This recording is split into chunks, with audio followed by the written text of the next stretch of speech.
This is J. Krishnamurti's fifth public talk in Ojai, California, 1976. The last 4 talks that we've had here, we've talked about several things concerning our daily life. Because we are concerned not with abstractive theories, nor beliefs, nor any kind of conclusion about our daily existence, but we have been talking over together, I hope sharing, the question of relationship between human beings, which is the very basis of all existence. And if that relationship is not correct, right, accurate, then we produce a society which is confused, brutal, violent, wars, and so on, which is the modern culture, modern society. We also talked over together the whole question of what is thinking, what is thought, upon which all our psychological as well as technological world is based. Whether thought is adequate to meet all these problems, human problems. If it is not adequate, then what is the activity which will produce correct action? We went into that very carefully, not only as a talk here, but also through discussions that we've had here. Then we talked about pleasure and the pursuit of it, what it is involved in it, and also we went into the question whether man can ever end his sorrow.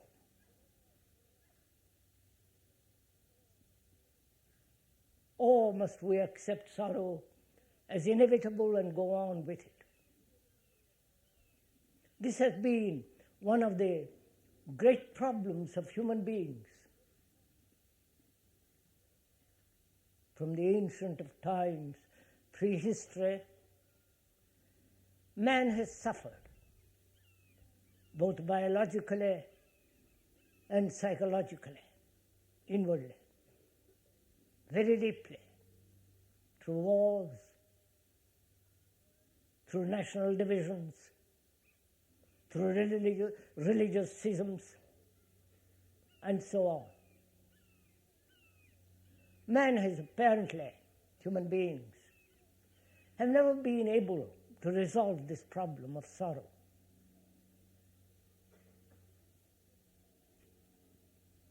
And whether it can be ended completely. So out of that ending of sorrow comes passion, which is totally different from lust. We went into that carefully. We also talked about fear. Whether man can completely free himself totally from fear. We pointed out that it is possible. As there is an ending to sorrow, there is an ending to fear. And this morning, if we may, would like to talk about love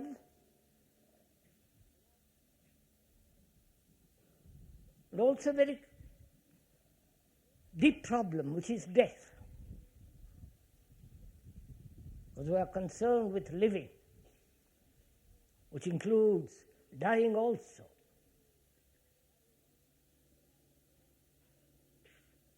And in going to all these problems, investigating them, sharing together, is part of this thing called meditation, which we shall go into tomorrow morning. But without understanding or deeply concerned with the human relationship, fear, thought, sorrow, meditation becomes merely an escape, and therefore utterly meaningless. And I think it's very important for us to understand, if we are at all serious, and I hope we are serious at least for this morning, that we should face these problems, not in abstraction, not as an idea, but as a daily, everyday fact. And if we merely avoid these facts, as most of us do, as we have developed a whole series of networks of escapes, our daily life becomes not only a great travail, great conflict, struggle, pain. And so we produce a society, a culture, that must inevitably conform or follow our daily life of misery, confusion, anxiety, sorrow, uncertainty, and all that. So we are talking over together, sharing these problems. We are not, though it is a lovely morning after rather dreary days of wind and rain and cloud, this is not a gathering to be entertained, to have one's intellect stimulated or emotionally stirred. We are dealing with daily serious problems. And if we don't resolve them as human beings, we contribute to future sorrow, misery, confusion, not only of your own children, but of whole humanity. And so please, this is very serious, what we are talking about. Either you listen completely, share it wholly, or you merely pay passing attention and carry on with your daily, confused, unhappy lives. So please bear in mind, if I may again point out, that we are sharing the thing together. Sharing implies that one must be hungry to find out, hungry to taste the things that are real. So this is not an one-sided affair. The speaker may point out paint a picture verbally, but that which is painted verbally is not the actual. The description is not the described. The word is not the thing. And unless we go beyond and see the fact, the described, we merely then play with words. After saying all this, we're going to now go into this question of what is love.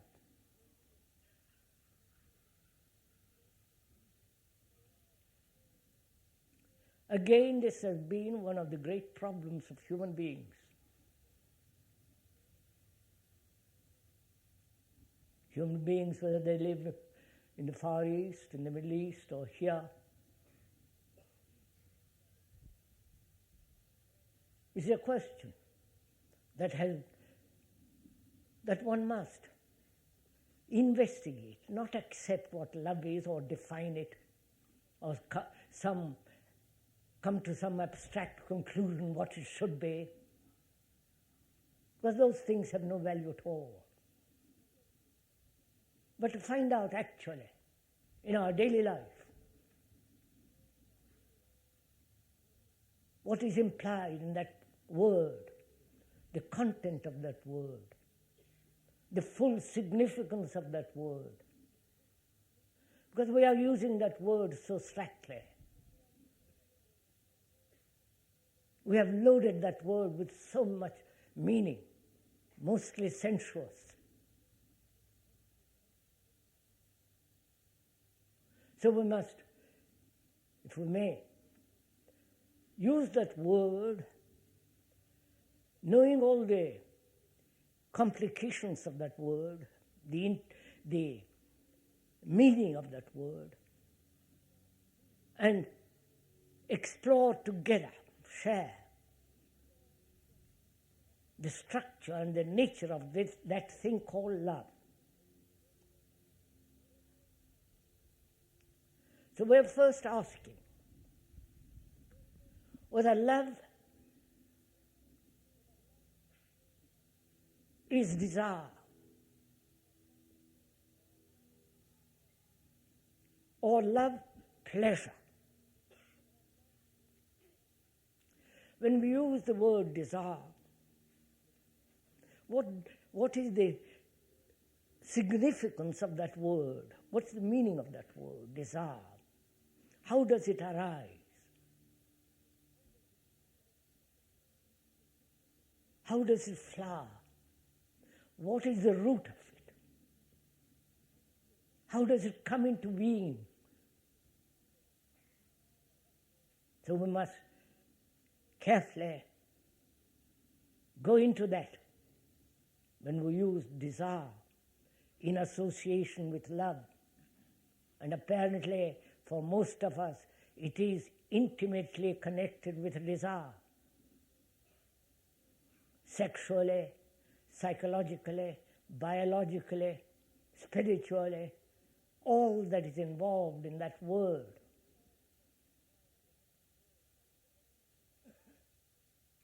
So what is the root of desire? How does it come into being?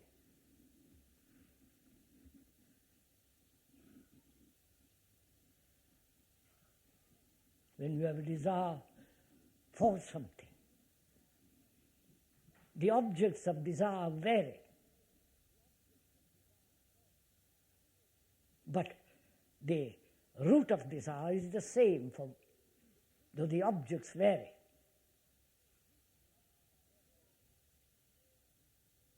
So how does desire come into being in each one? Please, as we said, we are investigating, sharing. We are not laying down the law. We have no authority in this matter or in any matter. The speaker is not your guru, nor are you his followers. That's an abomination. Because when you follow somebody, except technologically, you are destroying truth. And through following another, you can never come upon that which is truth. So one must, if we may point out, be free of all authority and be skeptical.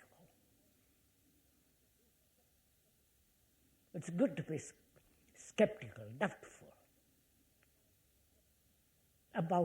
psychologically about everything, including your pet gurus, especially your pet gurus.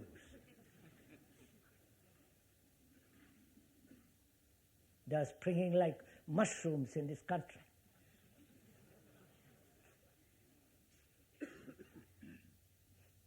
This is a very serious matter.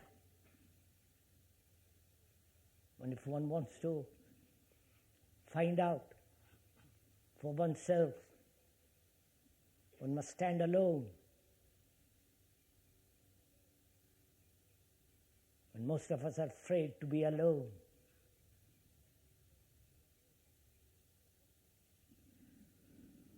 So what is the beginning of desire?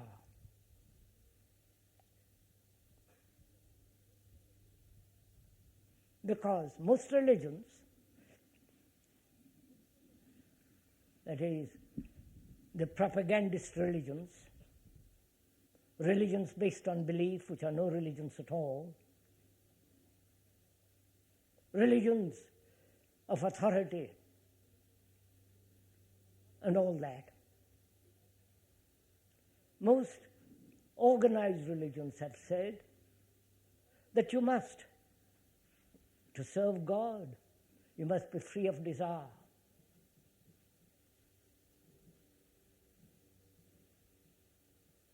And so, the monks, the Indian sannyasis, try to suppress desire. And in the process of suppression, identify themselves with an image, with a name, and thereby they think they have solved the problem. They are burning inside with a desire, but they suppress it through rituals, through discipline, through every form of conformity, effort. So this has been a great problem for human beings who are very serious to find out if there is a reality, if there is truth. Because desire breeds illusion.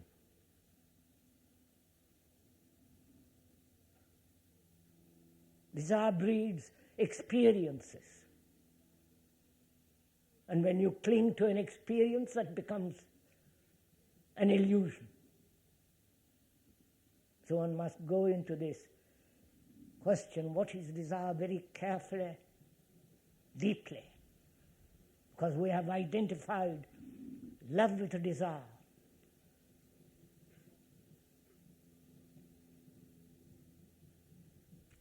Is not love, is not desire, sensation.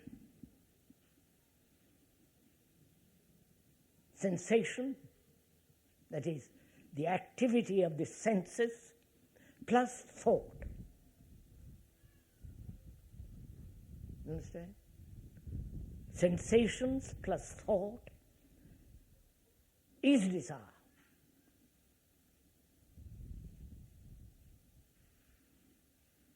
No? Do we share this, communicate this actuality together? Though one states it, that is, sensation plus thought is desire.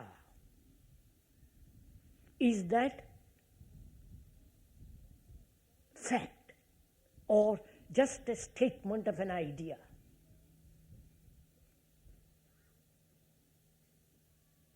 Can you look at something with all your senses?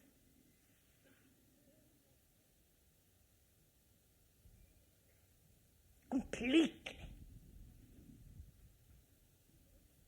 And end that looking, end it, and not let thought come into the activity of sensation.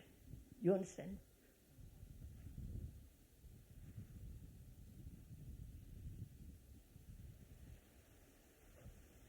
That is, when you look at something, the trees, the mountain, the human being, a face, anything, the endless movement of the sea, to look at it with all your senses, with all your eyes and ears and nerves, to look at it completely and not allow thought to come interfere with it. Then your perception is whole. Whereas when thought interferes with that perception, it becomes fragmentary. So desire is fragmentary. Right? And we have, unfortunately, or fortunately, it's up to you, identified desire with that thing called love. So we are asking, is love desire?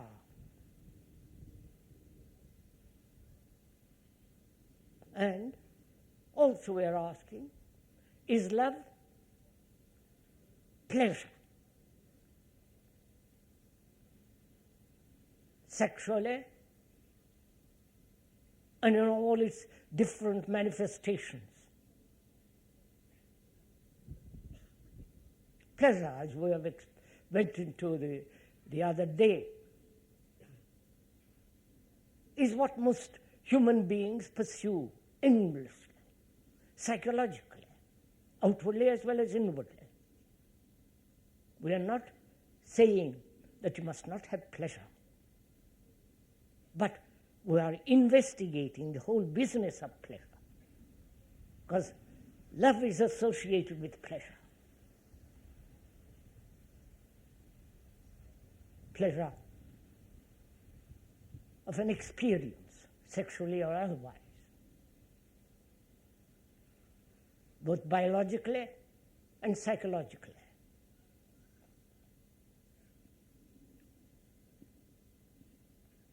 If there is a psychological pleasure, which you call experience,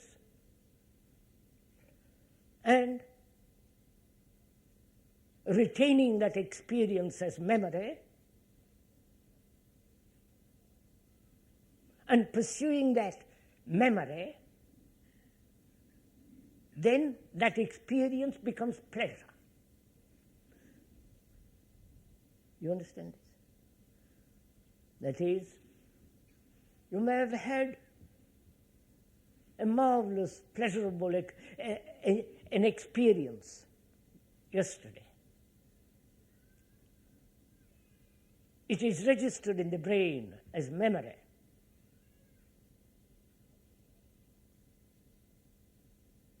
And thought comes and says, I must have more of it tomorrow. That becomes pleasure. But when you have an experience, whatever kind, pleasurable generally, or miserable, then to end it, not let thought take it over. So we've gone into that. If you are here The other day when we went into this question of pleasure, I'm afraid we won't go into it too deeply this morning. So, we are saying is love, pleasure. And is love attachment? Please do pay attention to all this because it's your life.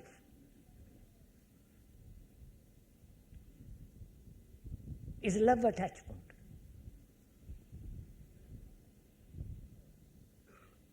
You're attached to somebody. What is the process? What is the meaning of this attachment? Because we're asking, is love attachment?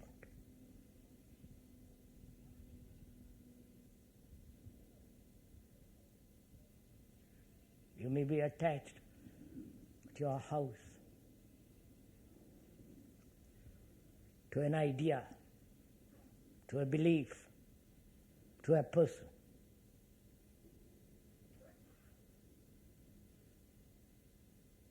What is the meaning of that attachment? When you are attached to something, you are that, aren't you?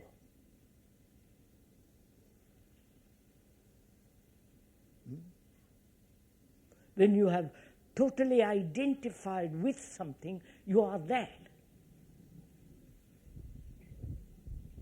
And why is this urge to identify, to be attached? Please, this is not a group therapy, which is an ugly thing, but rather observing actually what's going on in yourself. Therefore, you have to give attention to it. Why is a human being attached to another?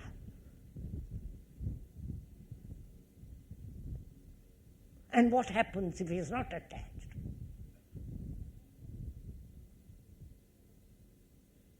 And is attachment love? Does not attachment breed fear? Because you may lose it. Being attached,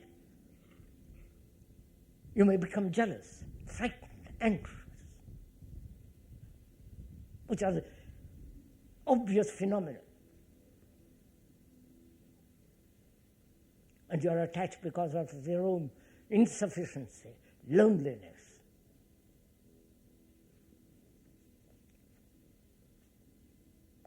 And so out of your own insufficiency, loneliness, a sense of lacking, you cling to another.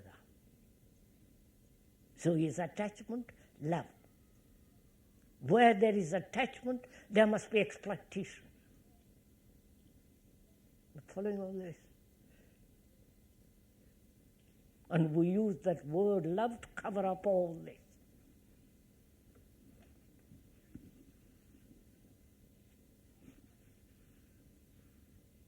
And is love jealousy? Follow all this? So when none of these things exist as attachment, because you've understood that emptiness in oneself can never be filled by something else. You have to look at it. You have to not escape from it. Observe it totally. Then you will see that loneliness goes completely away. Then when there is not that lonely attachment, then perhaps one will know what love is. Because in that attachment there is fear, there is anxiety, there is hate. all the conflicts in relationship. Where there is conflict, can there be love? And where there is ambition, can there be love? You follow? So when you strip yourself of ambition,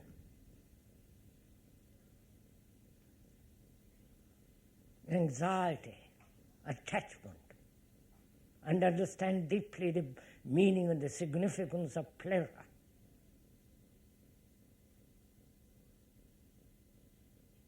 and desire, then you perhaps, one comes upon that strange thing called love. And out of that comes compassion. Compassion is the highest form of intelligence.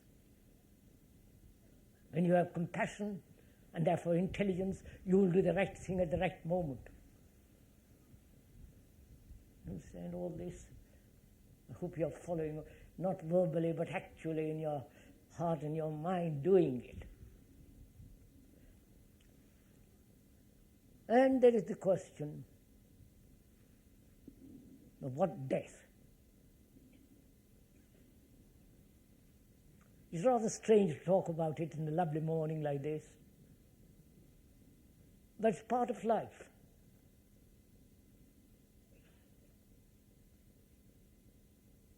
Without going into the full meaning of that word and knowing what is implied, to shut ourselves away from it, to escape from it, to avoid it, to not to talk about it, is to divide life, a total movement. So we must go into this question, not only for the aged, but also for the young, that we are all involved in this thing.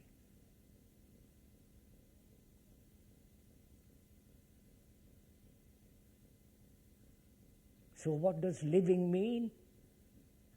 And what is dying mean? You understand my question? What do we mean by living, our daily living?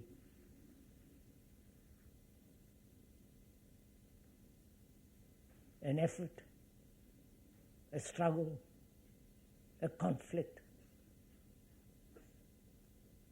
pleasure, anxiety, uncertainty,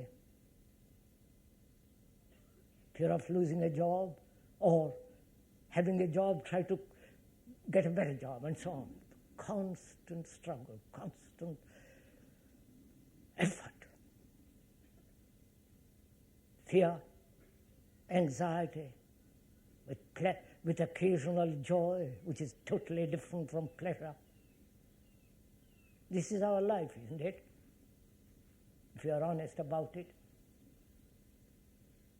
This is our daily, everyday existence.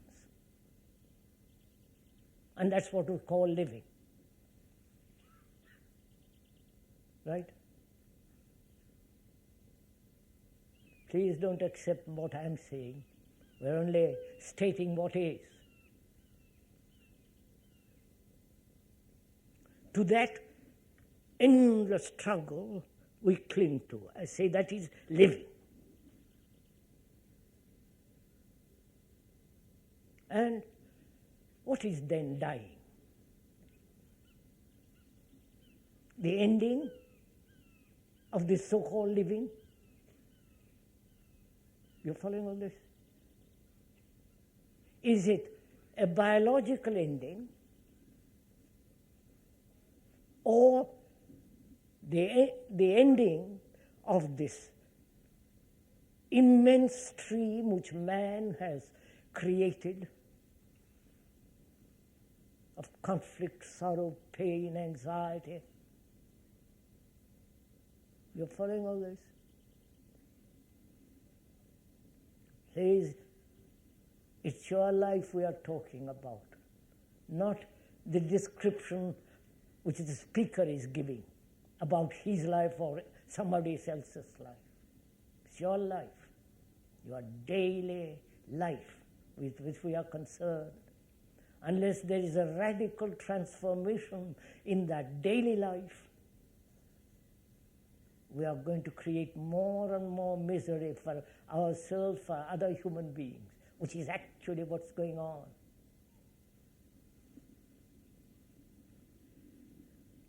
So what is dying? There is a biological death, right? Through accident, through disease, through an incident, a bomb, an explosion, accident. And the body, the organism wearing itself out.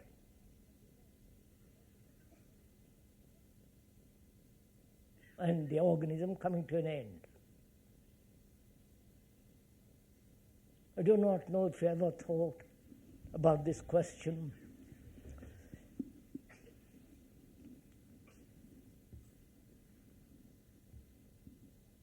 Of the intelligence of the body, the organism, biological intelligence of the body.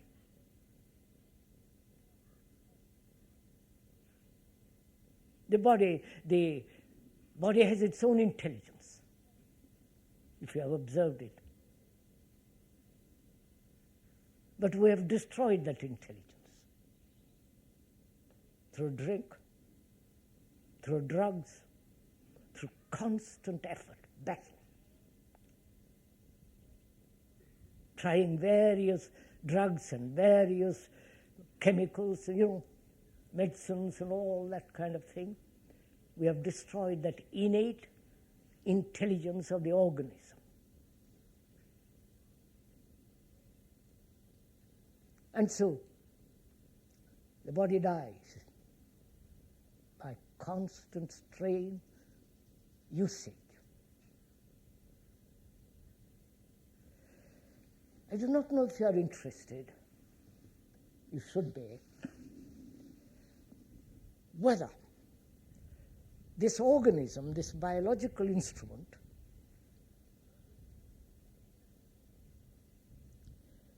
can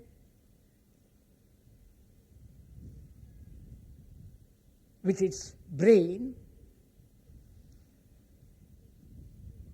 can ever deteriorate. You understand my question? Our brains, as it gets older, deteriorates. Right? You notice it. You don't have to. It's called Gagaism. Senility.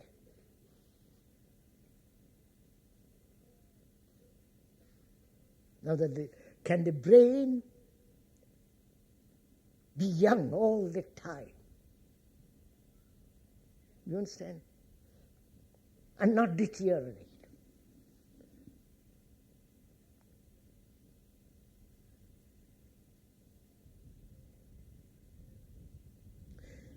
When there is constant friction, biologically as well as psychologically, the brain must deteriorate. Right? Constant friction, constant effort, constant struggle.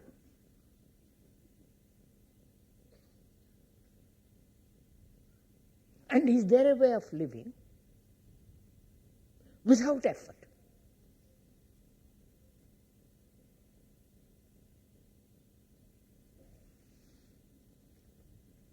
And therefore,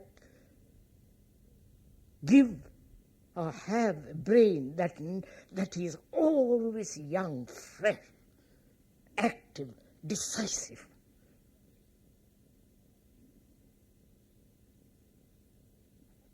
You're following my question?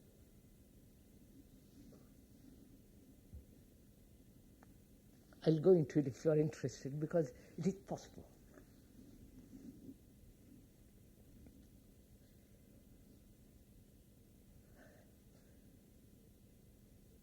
Is one aware daily of the constant battle in oneself, trying to be something, trying to imitate, trying to conform, becoming the ideal, which is the mechanical process. You follow?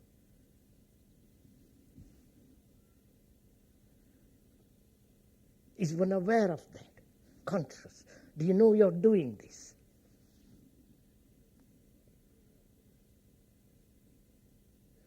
Not how to stop it. Not how to break the mechanical routine. But to be aware of it without any choice, just to look at it. Because if you introduce an effort, you've already destroyed. So can you observe without any choice the mechanical movement of the brain, or rather one part of the brain which has been so centuries upon centuries cultivated to act mechanically, just to be aware of it. Not to correct it, not to alter it. But then again, in that alteration comes conflict. As we said, where there is duality, difference between the observer and the observed, there must be conflict.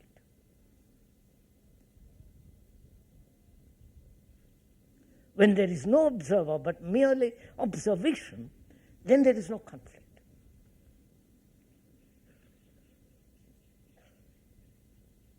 And sorry.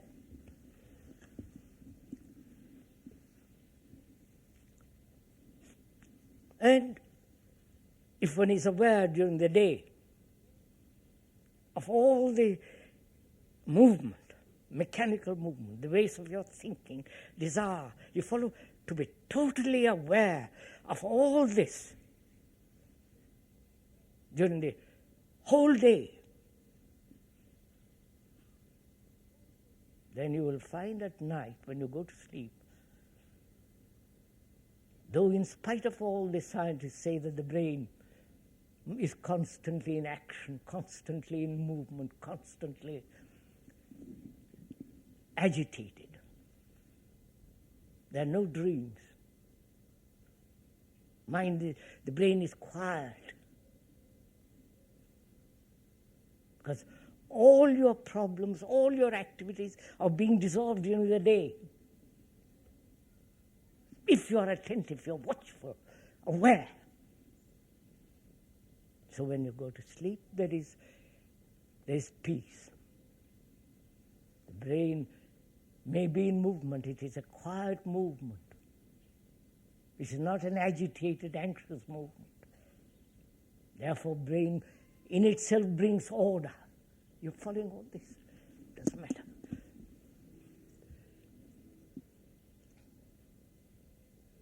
So the brain becomes young, fresh, and it cannot be young and fresh and decisive if there is any form of hurt. You understand? Most of you human beings are hurt from childhood. In school, in college, in university, in offices, they are being hurt all the time.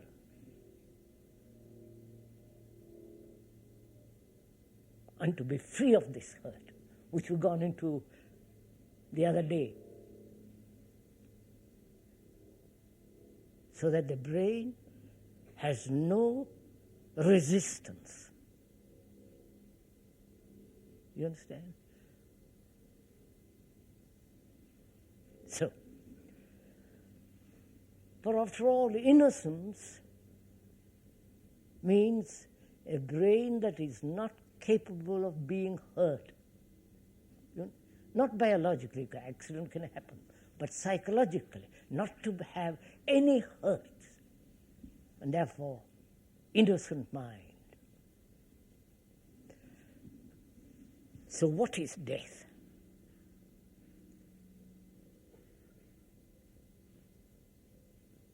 What is this thing apart from the biological ending? What is death? What is it we are so frightened of?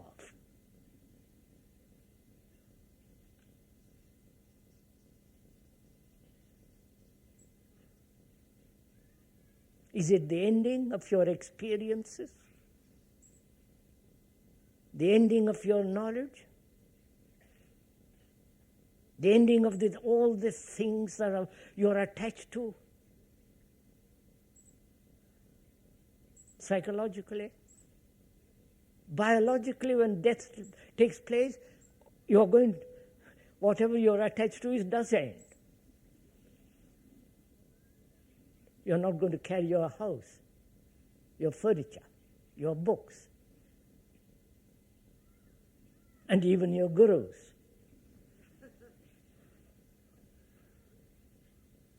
The Catholic guru or the Protestant guru or the Indian guru.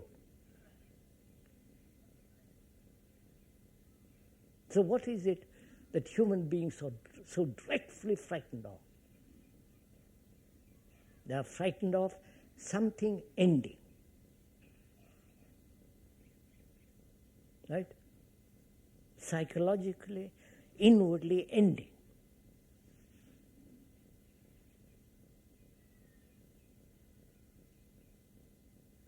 And knowing it is going to end, then we want comfort.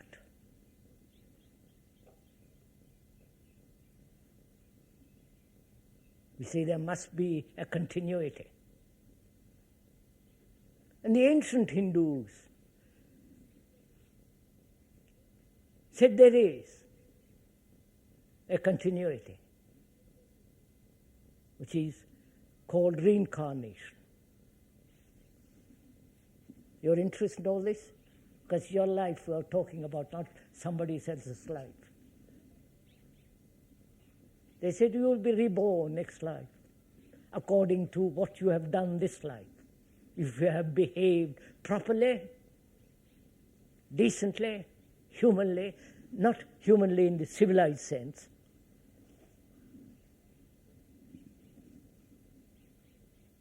morally, that which is called karma, we won't go into all that. Next life, you're going to be better. So, through a series of incarnations, depending on the present activity, present behavior, present morality, through constant series of lives, you will ultimately come to the highest principle. That's a very comforting theory.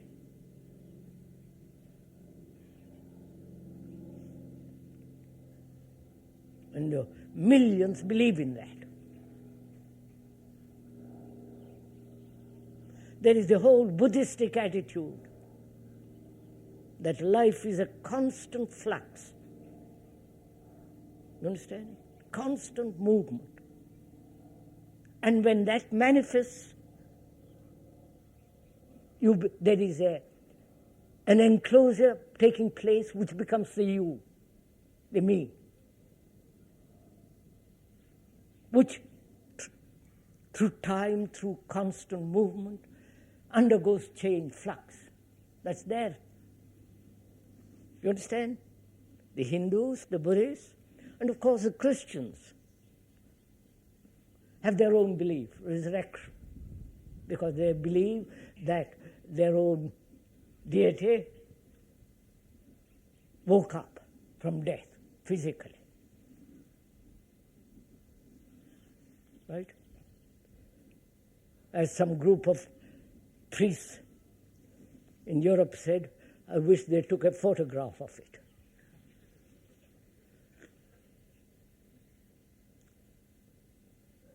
So there are these things. Now we are saying something entirely different. Please listen. Because it's very important when you understand it.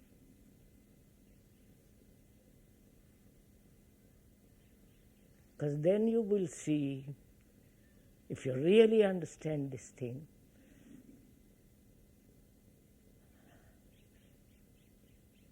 that there is a timeless movement, a timeless state, which we're going to go into it.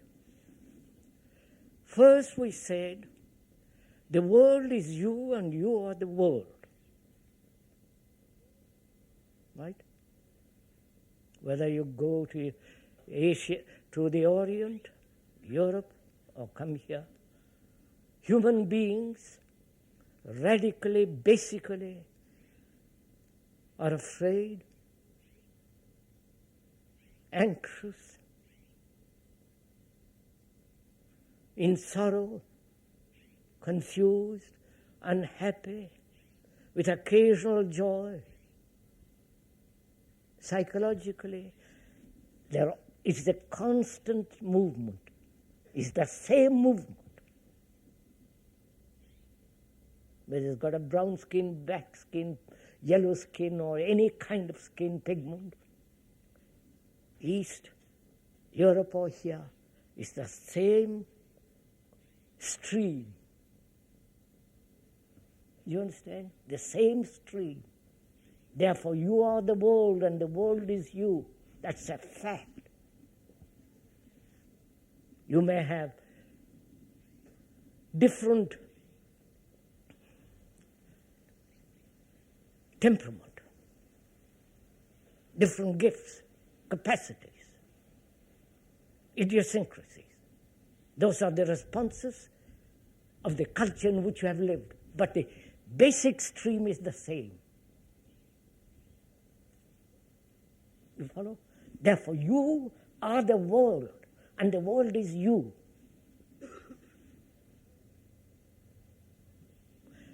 Right? Therefore, there is no individuality.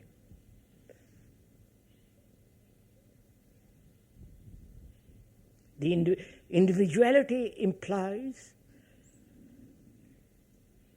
a wholeness, indivisible entity. And we are not that. You're not that indivisible entity. You are divided, broken, fragmented. Therefore, you are not actually an individual. Indivisible.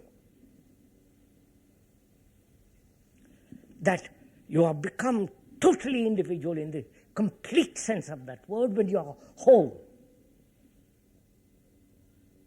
in which there is no fragmentary action. The word holy means healthy, sane, holy. And as you are the world and the world is you, and you are caught in this constant stream, and when sorrow can be ended, fear can be ended, you understand? Not tomorrow, actually, now, as we went into that question, then you're out of that stream. Not you. There is a manifestation which is out of that stream, or up, freedom from that stream. Because that stream is time, right? Please get it. That stream is time. So you have to find out whether time has a stop. Time has a stop when you when there is no longer that movement of that stream. That stream is fear, that stream is conflict, that stream is sorrow, and all the confusion man has built through thought. So when that is a movement, that is a stream of time. When there is an ending to that stream, time has stopped. Therefore, there is a totally different dimension, which we will discuss tomorrow, the whole problem of meditation. So, the thing that we are afraid of losing when death takes place is the structure which thought has built as me, the form, the name, and the attachment to the form and to the name, which are pain, pleasure, anxiety,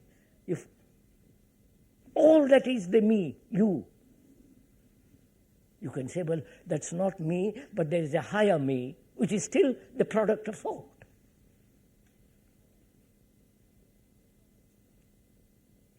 So when that movement in which in which human beings are caught, that stream is the movement of time, driven by thought. The greater volume of that stream is the volume of thought. And when that stream, which is our consciousness, with all its content, when that stream comes to an end, then time has a stop, and therefore there is a totally different dimension.